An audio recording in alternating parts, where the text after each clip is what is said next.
Various developments that started with the siege of Goma, or the fall of Goma, which is the capital city of the northern province, North Kivu. What could be next? This is the question we'll be asking ourselves. And in the studio to unpack this, we're joined by Dr. Alphonse Mulefu, who is a university senior lecturer, but we're also joined by Mr. Gasominari Jean-Baptiste, a regional political analyst. Also joined by my colleague Adams Kwizera, to whom I'll give the floor to start by giving us an overview of the latest developments. Over to you, Adams. Absolutely. As you said, from the beginning of this week, one of the big stories was the capture of Goma by M23, and it has been the chain of many stories regarding to that situation. Today, one of the big stories that have been running around the social media platforms, even ours, was on how Rwanda received a group of 290 mercenaries who had been fighting alongside the Congolese army FARDC with their coalition, including the militia groups like Genocidal, FDR, and Wazalendo. These mercenaries surrendered following the M23 rebels' capture of Goma, the capital of North Kivu, where subsequently transferred to Rwanda in afternoon hours. You've been watching this across our news bulletins today. The entire group is believed to be 2,000 who were hired by the Congolese government in their fight against the M23 rebels in eastern DRC. The presence of mercenaries in these conflicts implies legal and ethical concerns, particularly regarding their motivations, accountability, and status under the international law. And I think my colleague Mnyar Kombuzi and our panelists today will be discussing on this, on how the international law is affected with this mercenaries, with the presence of these mercenaries. Back to the current situation. So many people reacted on this, including Minister of Foreign Affairs and International Cooperation, as we've seen it replying on our recent tweet, where he reiterated on how Rwanda, let me read this quote of him, this tweet of him. Rwanda was the only country in the world to sound the alarm on the recruitment and use of European mercenaries by President Tshisekedi of DRC in total violation of the 1977 OAU Convention and the 1989 UN Convention. Neither the UN Security Council nor the European Union, and let alone the countries of origin of these mercenaries, ever condemned the outsourcing of this war by the government of Kinshasa to these barbarousers. Following their defeat and the fall of Goma, the mercenaries fled to a MONUSCO compound where the UN peacekeepers protected them, and their government requested Rwanda to facilitate in the evacuation through Kigali. We've seen that. The next reply on this, on how we received these mercenaries, were this one of the ex-users, Amahoro Elliott, who say that the defeat of European mercenaries in DRC, it's a great achievement which should be celebrated by Africans. Not only this one who commented on this receiving of these mercenaries, it's also this Twitter user who is called Krista. For the first time in history, an African force, M23, has defeated and humiliated European mercenaries and paid millions to kill refugees fighting for their rightful return to their motherland. This is what have been crossing around social media. And back to the situation in Rubavu. Earlier today, we've been talking with our colleagues who are there. they shared us that some of the activities have been resumed, including shops, and some schools have been reopened. Then back to you, reflecting on this situation and how we received these mercenaries. Thank you so much, Adams, for giving us a recap or a snapshot of the situation that has helped us to understand the situation. Now, with our guests, we would like to know your take on one of the biggest stories, which was the mercenaries who were received by Rwanda and escorted to the international airport to be able to go back to their respective countries. What message do you think this sends to the international community in this particular situation of the war in Eastern DRC? We'll start with you, Dr. Mulefu. The fall of Goma, I think, explains the problems of DRC. Where all wrongs can be tolerated. The fall of Goma, in particular on the situation of mercenaries, mercenaries are in the two conventions that we have, the one of the UN and the one of the African Union that is against mercenarism, treats the use, the recruitment of mercenaries as a crime. So they cannot be treated as combatants, and neither can they benefit from the status of prisoners of war. But here is a situation where we have a UN force in the DRC, with all the knowledge they have about the existence of mercenaries, working with the ANAME, that is using mercenaries in its fight. Secondly, you see what you would call like the hypocrisy of the international community, and if you can see in all the different media channels, you will not find this as an important story that has been highlighted. The few will try to use the term military contractors because they know by using military contractors they are confusing. It's just a semantic. They're trying to avoid the term mercenaries. So the DRC, both DRC and Rwanda, are party to the African Convention on against the use of mercenaries. So it is already a breach of the international obligation, the DRC's international obligation, by using mercenaries. But also the fact that there were other countries that were involved, that had their militaries there, and the fact that the combination of all that was mixed up with the FDLR, with the different the armed groups, of which there are violations of the laws of fighting, international humanitarian law, where they were committing crimes in a broad daylight. Really, it tells you much about how DRC is troubled.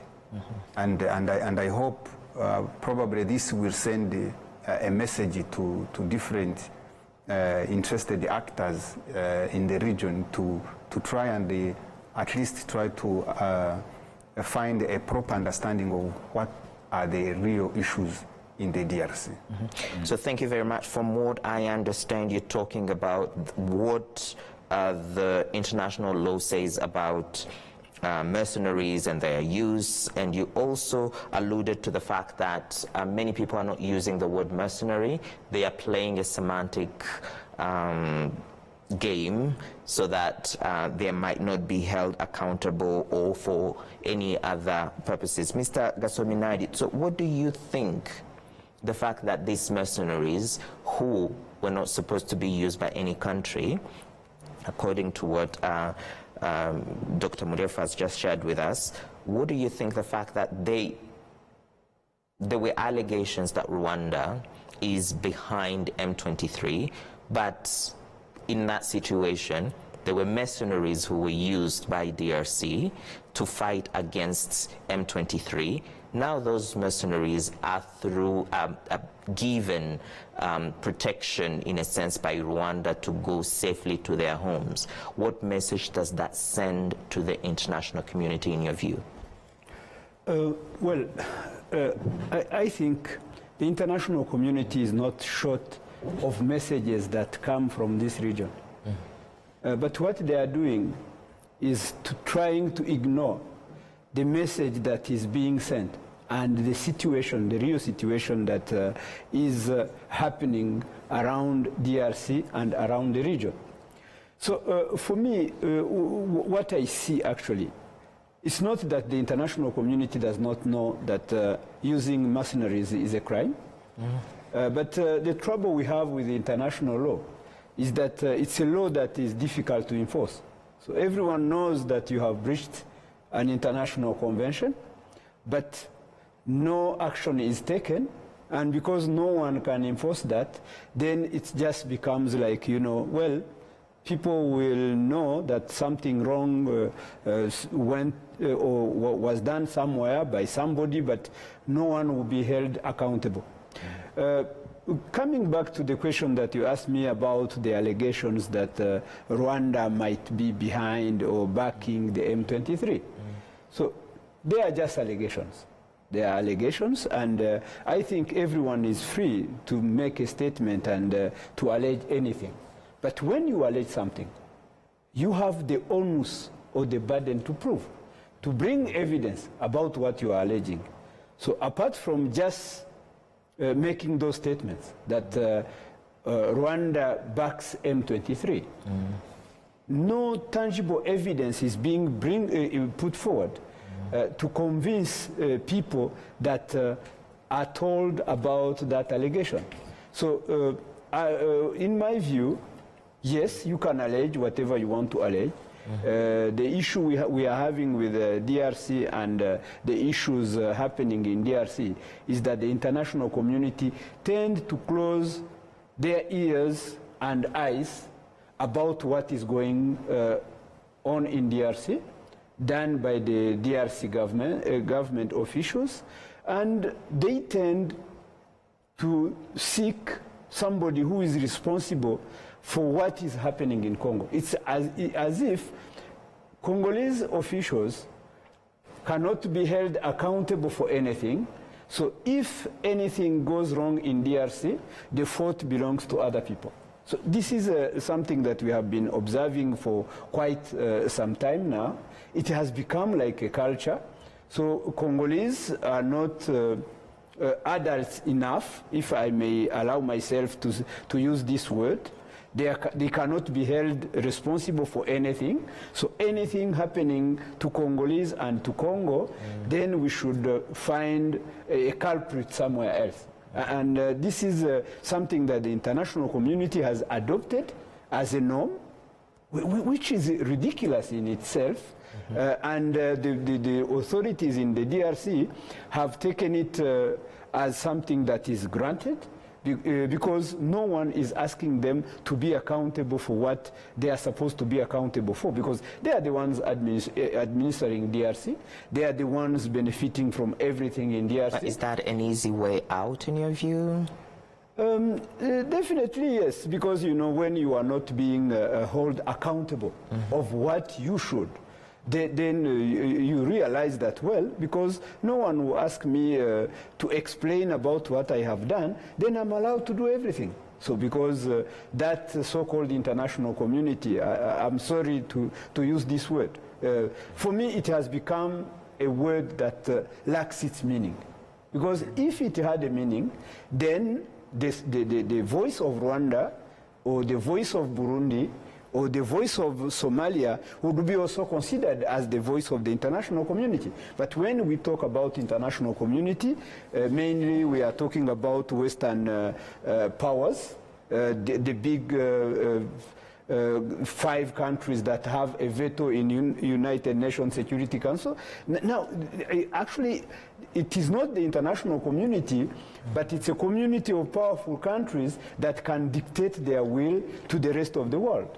Which is not acceptable. So there's the international community and the rest. Exactly. There is the international community and the rest. And when we talk about international community, we either refer to the Western countries, the countries in the West, or those who have a veto in the United Security Council. Which should not be the case, because international community should be a community of nations that form our world.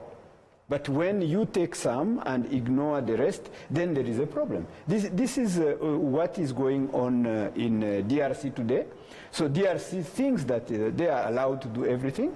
I think you followed, like me, yesterday, when the Security Council was convened to meet in the I think we'll come back to the Security Council in a minute, but if you allow me, there's something I would like to jump on. You've just talked about the scapegoating, which we have seen in recent days, and you've also talked about the difficulty of enforcing international laws and conventions. Now, in this situation of Congo, there were 2 processes that were going on. We're talking about the Rwanda process, we're talking about the Nairobi processes, but I think Congo chose the war by, among other things, bringing on board these mercenaries. What does the government, in your view, what does the government of DRC understand, or what should they understand from these international conventions that they breached by bringing on board these mercenaries? Is there any message they should understand from the fall of Goma in this particular situation? Yes, definitely. Actually, the question is complex because it touches the Rwanda process and the Nairobi process, then the use of mercenaries. Let me just break it down and start from the Rwanda process. Yes. I think when this Rwanda process was thought about, there was something very key that was missing in the Rwanda process. Because the Rwanda process was a process that brought together the government of DRC and the government of Rwanda. I'm not saying that there are no agenda to be discussed between the government of Rwanda and the government of DRC. Definitely there is one, because security of Rwanda is paramount to Rwanda and Rwandans. And Rwanda has always voiced to whoever wanted to hear it that its security cannot be taken lightly, and this is why the Rwanda process could bring together Rwanda and DRC. But as far as the ongoing war in eastern DRC is concerned, the main actor in this war is M23, AFC.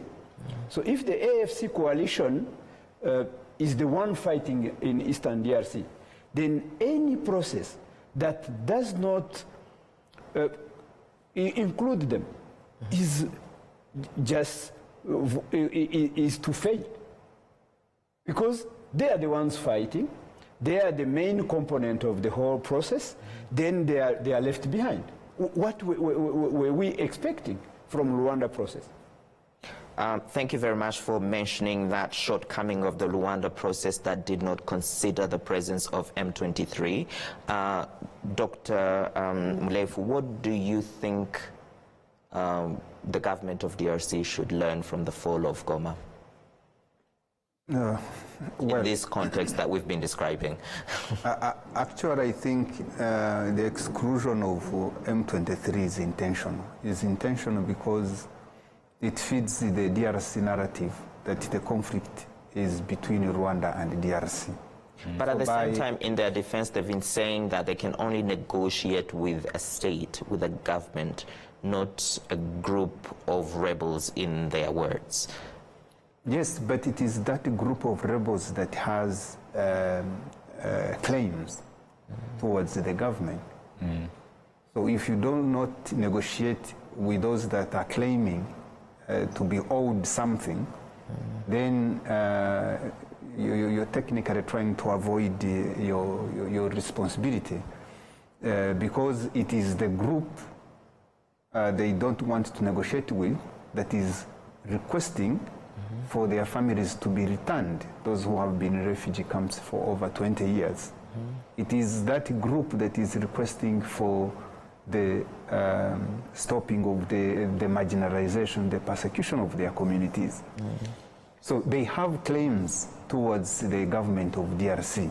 So it is only proper that the DRC government would see it as something that is making sense to them to negotiate and offer guarantees, because I think even if there were no these forums, Rwanda and Nairobi, DRC alone could have resolved this issue had the DRC leadership understood what the issue is, if not pretending not to understand. Otherwise, I think Rwanda as a country has legitimate concerns in the DRC about the FDLR, which they have to negotiate with the DRC on how their support to FDLR is supposed to stop. So that is a separate issue from the M23, even if M23 also has issue with the FDLR because it is spreading the hatred against their community. So it is linked in that way. The Rwanda's concern and M23's concern are linked as far as FDLR is concerned. But Rwanda has a direct concern with the DRC because it is hosting FDLR that is a sworn enemy to Rwanda. And now, since the DRC government has declared its support and collaboration with the FDLR, then Rwanda has all legitimate reasons to assert its position. Thank you very much. To come back to your point, Mr. Gasominari, our colleague Adams followed the debates at the United Nations Security Council that focused on DRC. If you could give us a quick recap of what the debates were about, and then we'll get to your point that talks about these debates.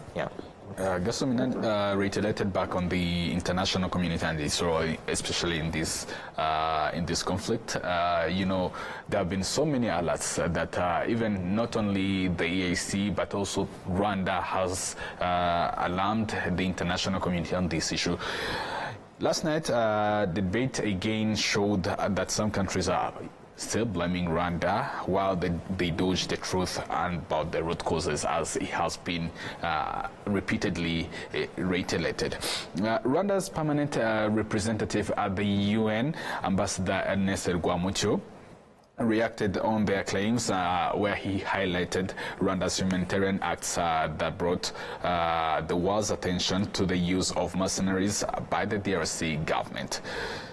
Let's first watch this very short clip of him reiterating on this humanitarian support that Rwanda has pledged ever since the outbreak of this conflict, as well as even on Monday, starting on Monday, I guess, we have been receiving so many refugees coming from Congo to Rwanda.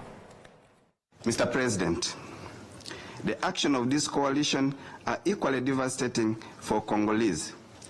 Rwanda is providing humanitarian relief to incoming refugees together with the help of international partners on the ground.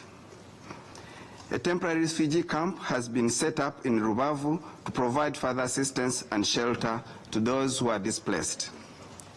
In addition, many countries have requested our assistance in facilitating the evacuation of their nationals, including European countries of origin of the mercenaries who have been deployed in Eastern DRC. Rwanda also facilitated the transit of MONUSCO and other United Nations personnel through Kigali. Additionally, the hundreds of militia members and FARDC forces we have received have been disarmed and treated with respect and dignity in accordance with international law, and those who are sick are being treated. Well, Rwanda has provided humanitarian assistance, as he highlighted, to not only MONUSCO, but also the World Bank, as you've also seen it on social media platforms as well as in our news outlets, including the FARDC, who surrendered, and Wazalendo. Back to Gasominar. What message does this carry to DRC and the international community when Rwanda is pledging such humanitarian assistance, since we've been blamed to be the cause of these conflicts?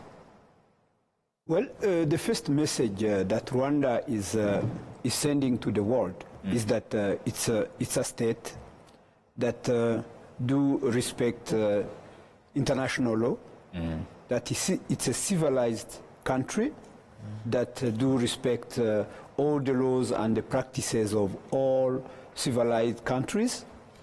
It has shown that it can receive people, even those who label it as an enemy, but it has received them, treated them with dignity, provided health care to those who were in need, provided food and shelter.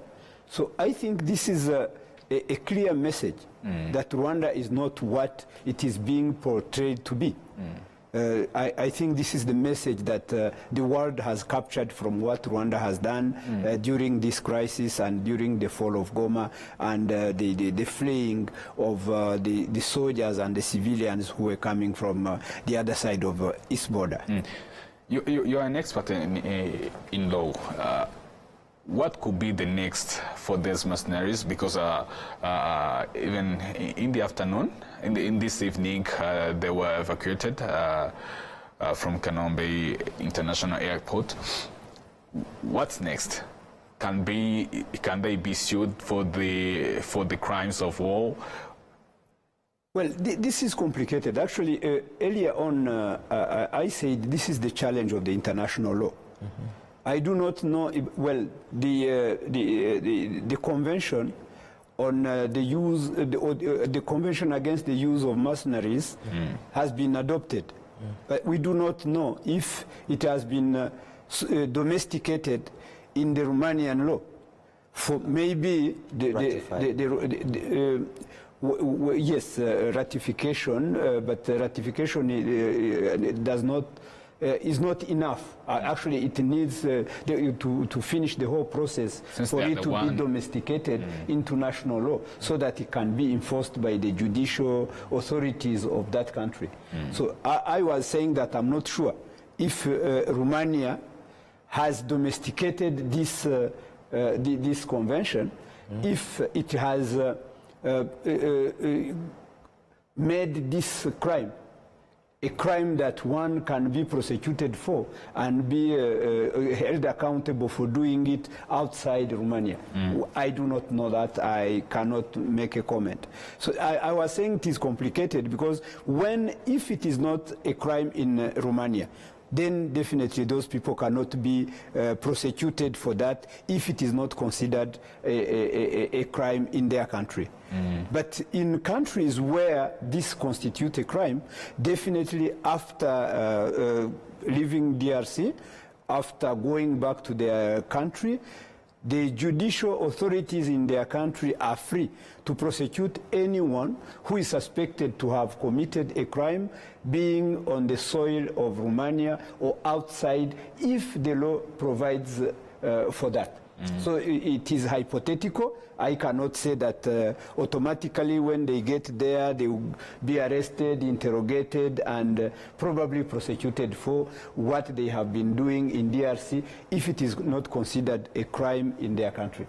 Maybe before we go to Dr. Mlefu, I would like to quickly hear from you. Is that one of the difficulties of enforcing the international law that you mentioned earlier? The fact that if Romania has not translated these conventions into their national law, it's difficult to prosecute or to... Definitely. For you to be prosecuted, you need to have committed an offense that is called so in your laws, in the laws of the country.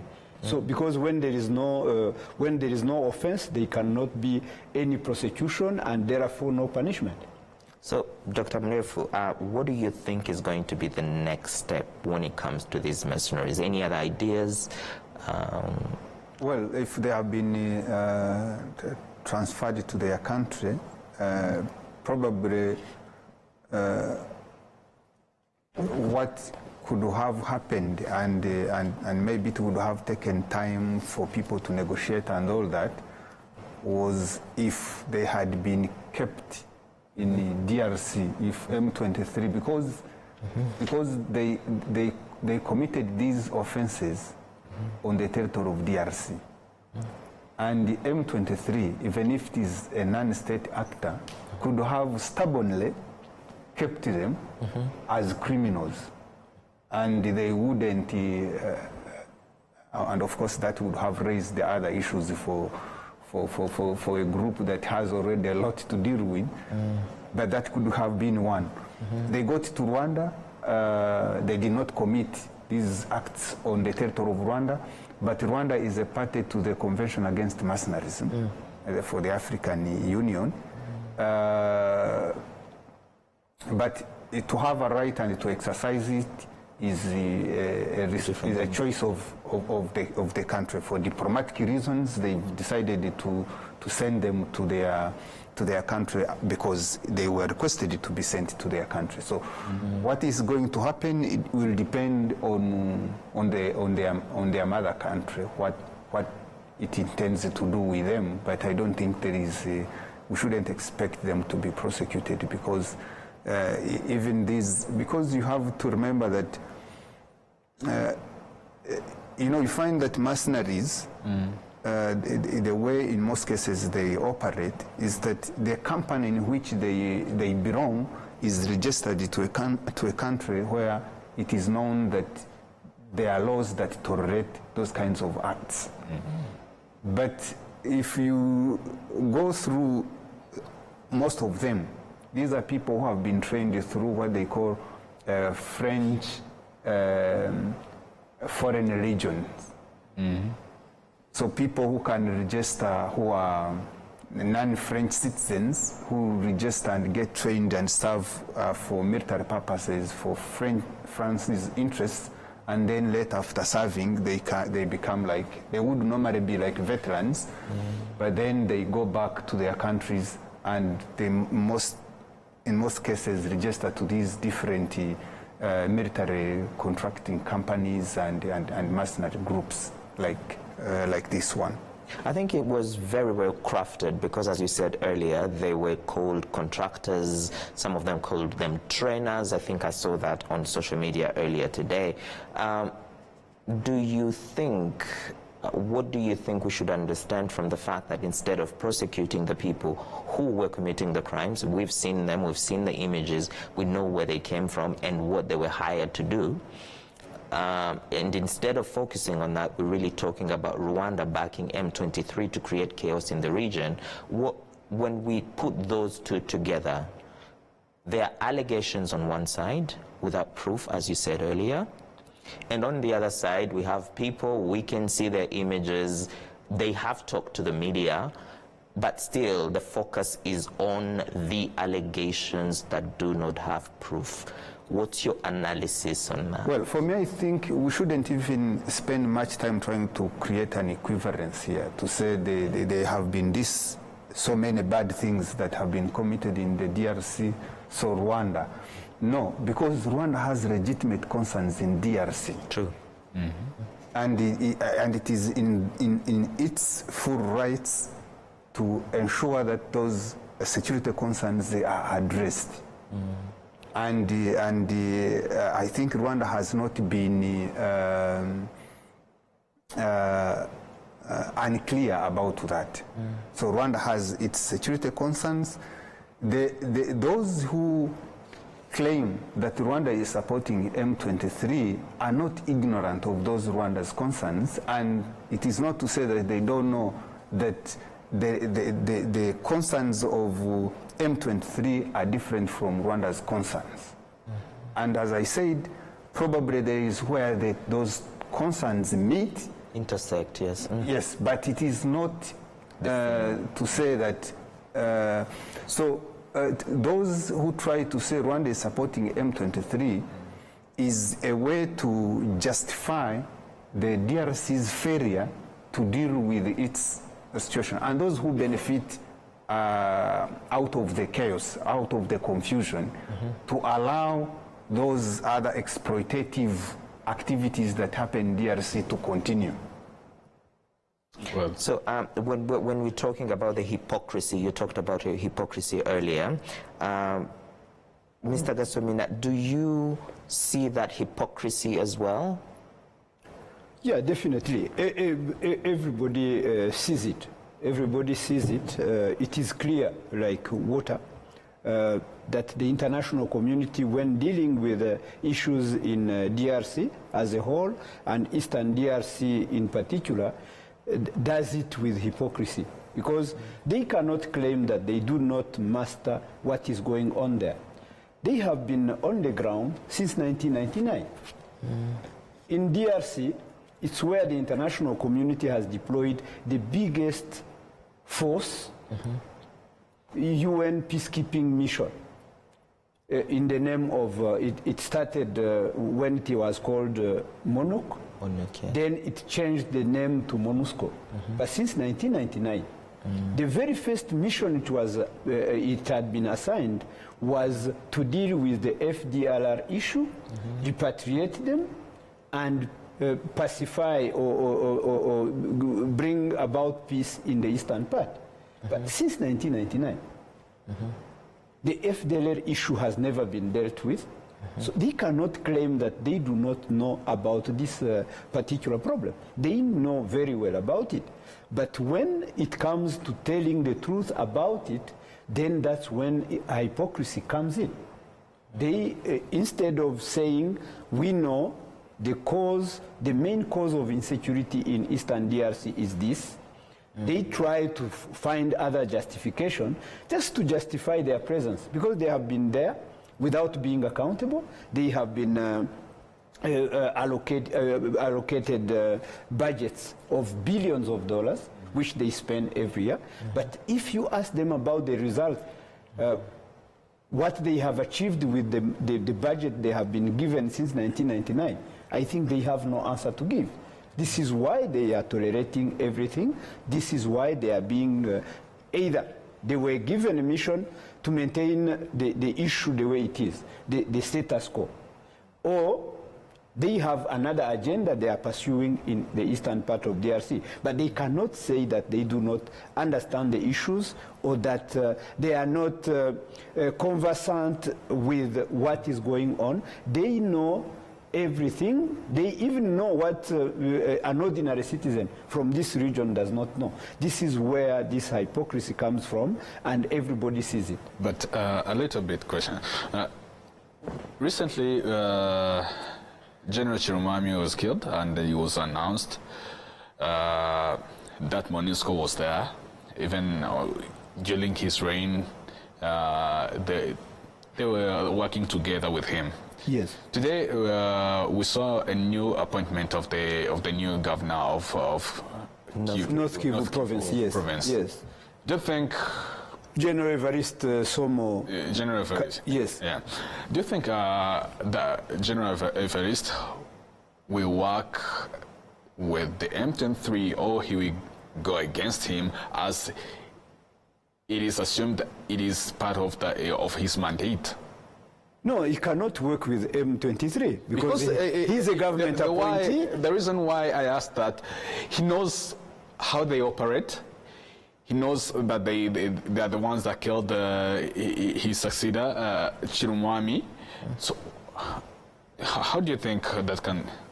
No, actually, I'm saying that General Somo Evariste Kambale was appointed to take over or to replace late General Chirimwami. So he cannot work with M23 because actually he was appointed to go and fight M23. So unless if fighting someone can be amount to working with him, otherwise it's impossible. So I even do not know where he will work from because the seat of the province is in Goma, and Goma has been captured by M23. So maybe he will relocate his headquarters to Butembo or to Beni, while waiting maybe to retake Goma so that he can install his offices there. Well, I'm not saying that the government shouldn't have appointed a governor, because they haven't given up on the North Kivu province. They are going to fight. But I think among other missions that General Evariste has received from his bosses is to go and fight and recapture Goma so that North Kivu can be also part of DRC. Because as of now, I think Congo had 26 provinces. Now I think it remains with 25 because the 26 is taken over by M23. And if the government of DRC does not accept to sit around the table and negotiate with M23, I think North Kivu province will be the first province that will be independent from the rest of DRC. I may say so because when M23 captures an area, they put an administration, and this area is administered by them. They appoint the leaders that will be following the daily activities of the population, all the activities of the state. So I think if there is, let me say, miraculously, if the government of DRC persists and says that we are not negotiating with these people, then I think DRC will be a country less one province. Okay, and I think that's where we want to go with this conversation, to look at now that Goma has fallen, where can we see that province fall in the realm of nation states? You've said that it could be, the DRC could have one province that is not attached to it anymore, but where does it belong after that? Well, it will be, belong to AFC coalition, stroke M23, controlled area, before its status is determined by either the choice of the people living in that province, or they might even decide, you know, not to be an independent state, or it might not be the last. Maybe a second province might be liberated, maybe in 2 weeks or 1 month to come. So no one knows, because before I entered this studio, I was reading that M23 has captured another big village called Kinyezire in southern South Kivu province. Yeah. So just 40 kilometers away from Kavumu airport, which is also close to Bukavu town, which is the seat of the province itself. So who knows? Maybe South Kivu may follow. Maybe the months to come, Kindu Maniema may follow, or Tanganyika may follow. Who knows? So everything will depend on the choices that the government of DRC will make. If they make the wrong choices, definitely they won't avoid to see the consequences of their choices. So, Dr. Murefu, what are the possible ways we can look at North Kivu after the fall of Goma? Well, what could be the future? For me, really, I would wish to see these camps stopping to exist so that people can go back into their daily activity. You mean the camps, the Yes, refugee camps in Rwanda?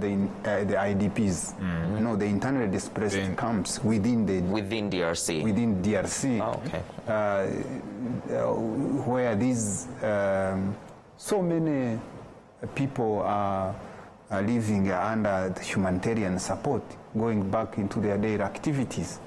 But that also has another complex element, because there are those that are earning a living through the structure that sustains these camps, where we likely to see a resistance, where it is possible that some campaigns would be run to discourage them to go back into their communities, and at the end, the same narrative will be perpetuated to give an indication that people have not gone back to their communities because they don't trust the M23.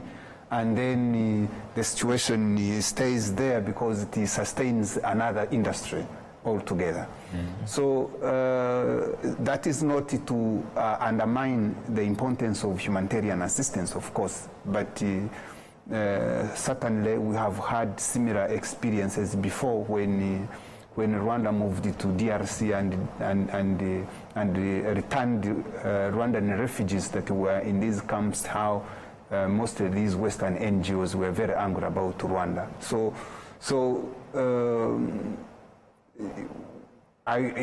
If I was to make a wish, is to see people go back to their normal lives, farm their farms, go into their daily activities, and in peace, and live in peace. Because at least the capture of Goma has demonstrated that M23 is a peaceful organization, where it was not supposed to be peaceful, because they have been able to arrest different military actors, different armed groups, and they have handed them over to MONUSCO to allow them to cross over to Rwanda.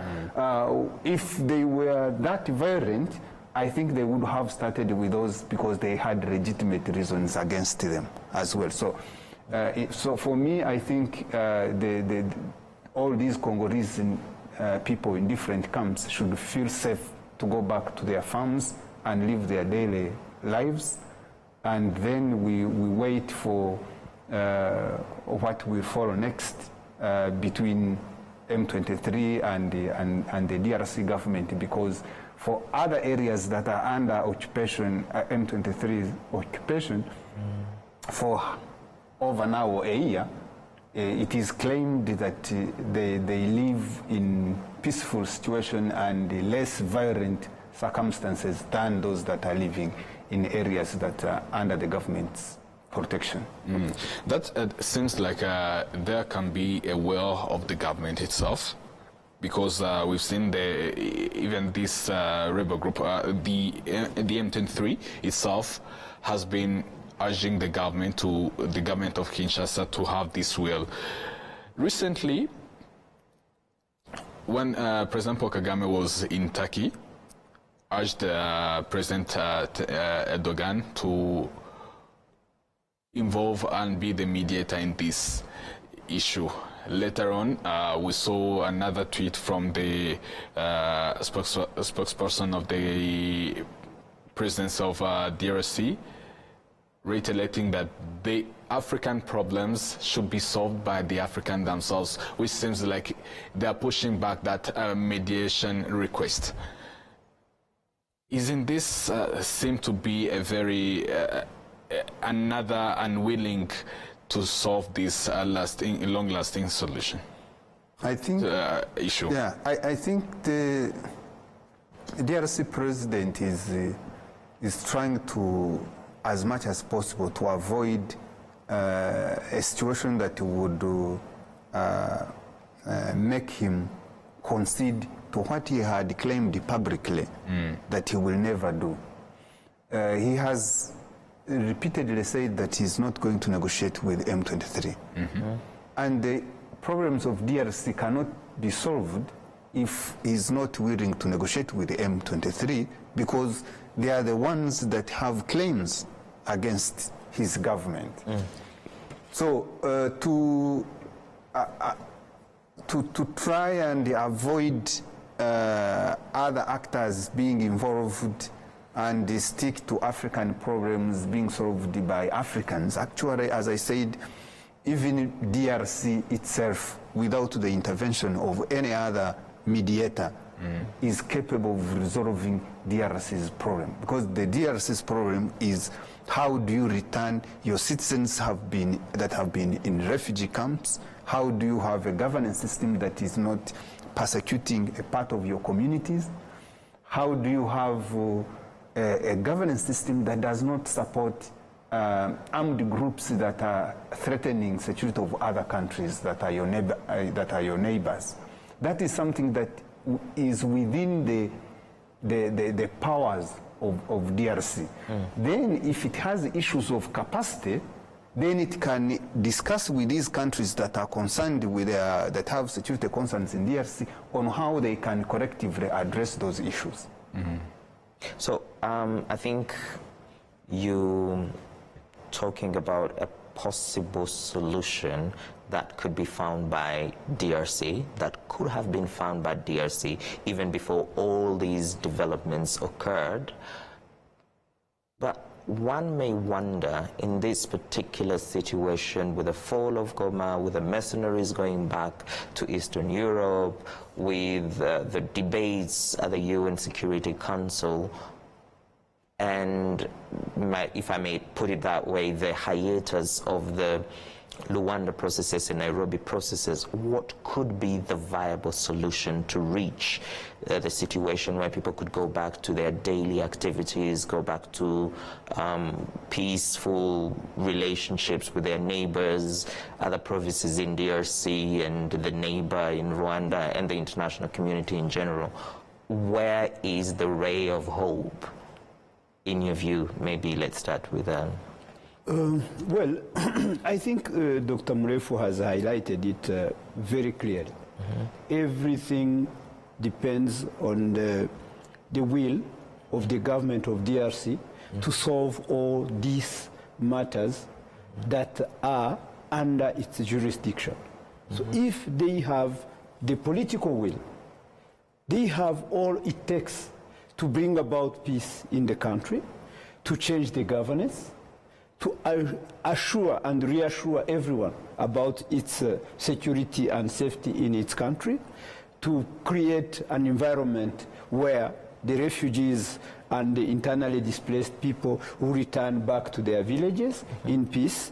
And also, they have all it takes to negotiate or to assure the neighbors that no threat shall come from our country to come and destabilize you. So everything lies in the hands of the government of DRC, its political will, to solve all these issues. Because there is no issue that is in DRC that cannot be solved. And I think if there is easy issues to solve, there are those issues because they are straightforward. So the claims are clear, the possible solutions are there. What lacks is just the will to solve those problems. So basically, this is what I can say about the question that you have just raised. Like in 1 minute, do you think diplomatic ways all such processes can be a viable solution to this issue? Because the one that were tried seems to be somehow complicated, or because of one side decided to turn a blind eye when it comes to implementation of some of the measures that were set. Do you think such processes can be a solution to you both? 1 minute. Yes, definitely, yes. For me, I may say yes. The issue is actually they were not conducted properly, because actually they lied to the world that there were two processes that were ongoing. But the real questions to be tackled were never tackled. Like the Nairobi process was just a lie, because the government of DRC brought together all the armed groups that were created by it, supported by it, and it took them to Nairobi to negotiate with them. And people were wondering, what are they negotiating? Because the people who are called Wazalendo today, who are fighting alongside the government forces, are the ones that were invited in the Nairobi process to discuss issues with the government. So that was just a lie. And the same applies to Rwanda, because instead of negotiating with M23 that is fighting, not only M23 is fighting, but it is also the one that is capturing all those areas. But they ignored M23 and said that they wanted to negotiate with Rwanda. I even doubt if the process could have gone until to the end, what solution would have brought. Maybe just in 1 second, I mean in 1 minute, not 1 second, if you could, Dr. Mulefu, leave our viewers with a few words in terms of the viable solution. And you've already talked about the fact that Congo has it in its hands. You've also talked about the fact that using mercenaries is not a way to go in situations like this. So what should our viewers keep in their minds as we wrap up? Well, towards the solution, I think the vague international community, but the actors within the international systems needed to increase their pressure where it is supposed to be put, and where is it supposed to be put is where the solutions needs to come from. If they don't do that and they continue issuing statements that a little bit blame Rwanda and then slightly talk about DRC working with FDLR, and then they don't address the real concerns, then we are not going to go anywhere. But if because it is these actors, especially states, that are not increasing pressure on DRC, that is emboldening the DRC president to remain adamant and keep hoping that by increasing pressure on Rwanda, by blaming Rwanda, that at some point maybe M23 will disappear. Thank you very much. Now, time is not on our side. Thank you very much for your words of wisdom and your explanations to our audience. Now, viewers, we come to the end of today's summit. We hope you've learned that DRC has the answer and that the international community could enforce the right solutions. I was Emmanuel Munyarukumbuzi and my colleague Adams Kwizera. And we are saying goodbye tonight, and we look forward to seeing you for the next episode of the summit. Bye-bye.